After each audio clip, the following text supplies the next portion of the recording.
Growing up, life was great at first. My grandfather, my mum's dad, absolutely fell in love with me.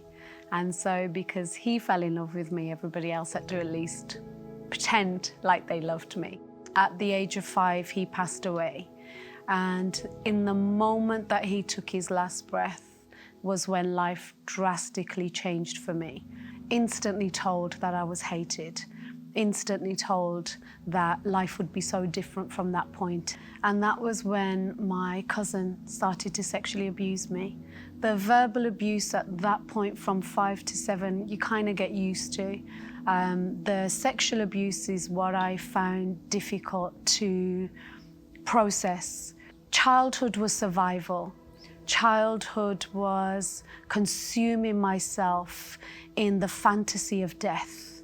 And that sounds so crazy, but actually growing up, death is all I hoped for, prayed for, wished for, tried, and at each point kept failing.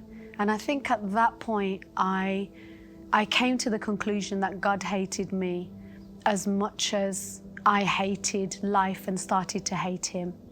Got taken to the airport, got to India, and again, it was just a normal ritual, routine, culture that we just got dressed, told what clothes to wear them, told where to sit, what to do. And next thing you know, I'm meeting my potential husband, who was also younger than me. There wasn't a, do you find him attractive or do you agree with getting married? It was a, this is who you're marrying. And I think by the time I got home, I prayed a lot. And I remember having we had this prayer room in our home.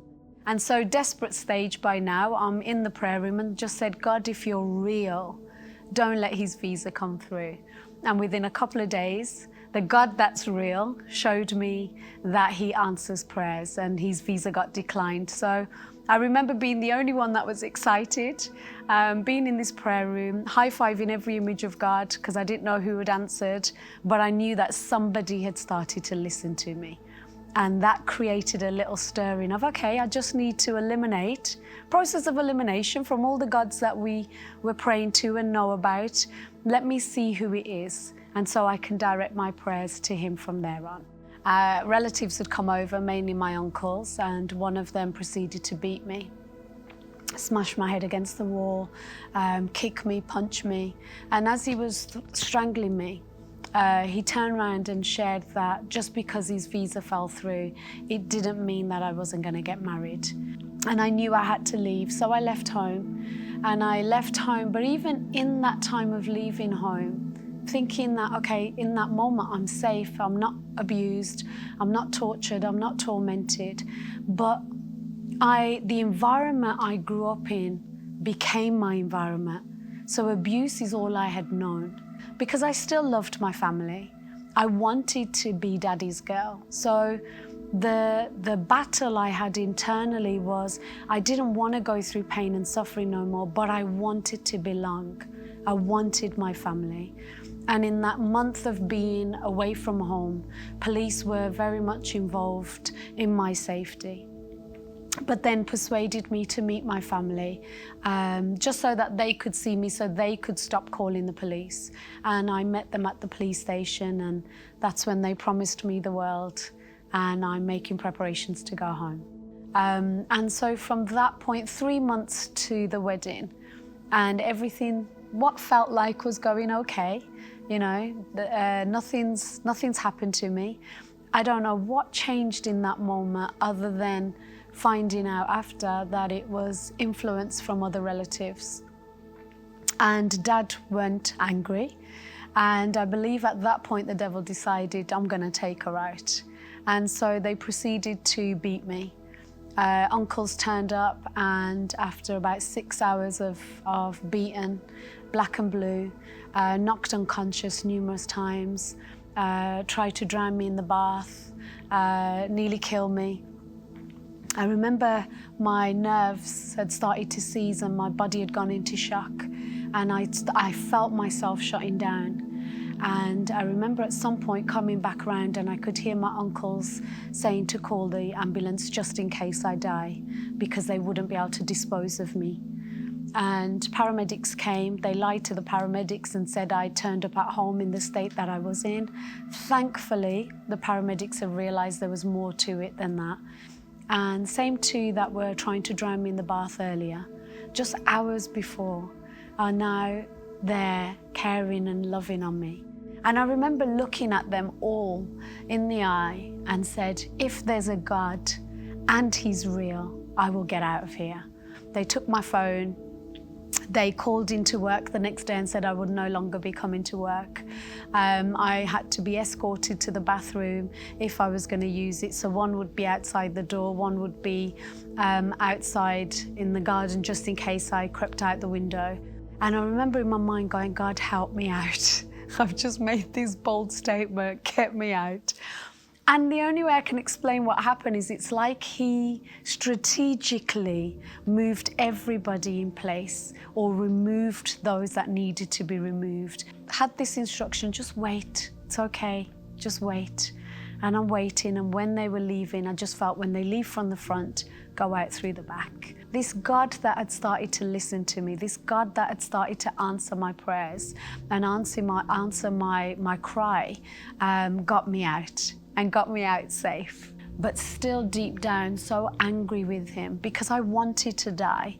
I didn't want to just get out the house. I wanted to not have to get up and put my mask back on and pretend life is great and shrug every dust off me. And my dad had vowed, from what I know, that he vowed to even if it took the rest of his life to find me and kill me, he would. So I'm in hiding. What kind of life is that? And every suicide attempt that I made, even after leaving home, still wouldn't work. And so I realized at that point, death isn't even taking me. The partner that I had at the time, he was somebody I was going out with even while I was at home. And everything felt great. I was so hard-headed and so caught up in myself, I wasn't prepared to hear God.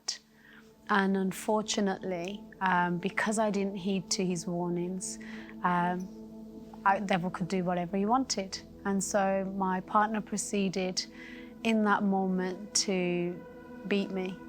He used to do that all the time anyway, but this time there was something different.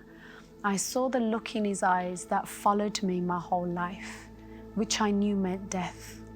So at that point, with my partner strangling me, he had his whole weight on me. I was on the bed, his whole weight around my neck. And I remember calling on every God I'd ever heard of, known, bowed to, worshipped, from Sikh to Hindu, every God I could think of, I called on in my mind. If you're real, make Him stop, make Him stop, make Him stop, nothing. And by now my eyes are starting to roll back, and what felt like a vacuum on my soul that started to leave my body. And then I just heard this voice so clear, so loud, when all else fails, call on the name of Jesus. And in that moment, I've got nothing to lose. Raj, you're going to die anyway. You've called on every God you could possibly think of, even the ones that you protested against growing up. I called on everyone. All right, Jesus, if you're real, make Him stop. And in the moment that I said it, just like that, He got off me. And I remember being so shocked. Not that He got off me, but that Jesus answered. And I remember going, get up and run. And I got up and I ran out the house or ran out the flat. And in that moment of those 2 weeks, 3 weeks of just being in this really deep, dark place, the devil decided to come and sit with me. He reminded me of my failures. He reminded me that I was dirty, that actually I wasn't worth living. He said, take the painkillers and you'll sleep peacefully. You won't feel a thing. No more suffering, no more pain, no more torture, no more letdowns. I'm going to sleep peacefully. And I'm not able to move, and I'm frustrated now with myself. Because Raj, you should be able to get up, get your legs off the bed, put them down, take 3 steps and you've got the tablets. And I'm trying with all my might to get up. And it's like my bottom half doesn't want to know, isn't understanding the language of get up. And I remember going, okay, God, I don't know why I did that. Okay, God, if you're real, show me who you are right here, right now, otherwise I'm gonna kill myself. And in that moment, my life completely changed. And I heard God say, I love you. I died for you so you could have life in abundance. And I remember turning around and saying, you can't love me. I'm dirty. But God, I'm dirty. Look at all that I've taken, all the things I've taken part in, all the things that I've done. I'm dirty. I've been abused in every way. You can't love me. And he said, I love you just the way you are. That was so beyond that I hadn't experienced. There was this consuming love that just embraced me. The stuff I had locked up because I couldn't afford to bring this up started to snap. The fact that you think that you're an orphan, I love you. That was it. I love you. To use all of those things that I wasn't proud of, even the wrongs that I had, the choices that I made. So it wasn't just about what everybody else had done. It was the stuff that I did. It was the stuff that I took part in. Actually allowing him to use that and see healing and restoration be done on others. Seeing people have hope and knowing that actually that's one less for the devil. That's what pushed me at every point. God, you mean they come out of his hands? His hands? Let's go. And I remember after 23 years of going on a Zoom call with my parents, with my sister and her husband, love them. Oh, what? You're saying love them, love them. And in that moment, still speaking to them and saying, all I've ever asked God for is that he shows himself to you. And in that moment, it gave God permission to step into their house where they were. And I saw my dad melt. And in that moment, being able to say, I love you. And Dad, I forgive you. And Mom, I forgive you. And ask my sister to embrace them for me and tell them that that's from me until I see them. Not realizing a week and a half later, God would be taking me down to their house. And I'd be greeted after 20 odd years with my dad's open arms, and he embraced me and we cried and then we laughed and then we cried a bit more. And actually in the process of that, to see God move in his awesomeness, in his love, in his grace, in his mercy, and show himself in his time to my family has been amazing. If there is anything that has resonated with you in this video, we believe that Jesus can make all the difference. Don't hesitate to respond. We would love to chat with you.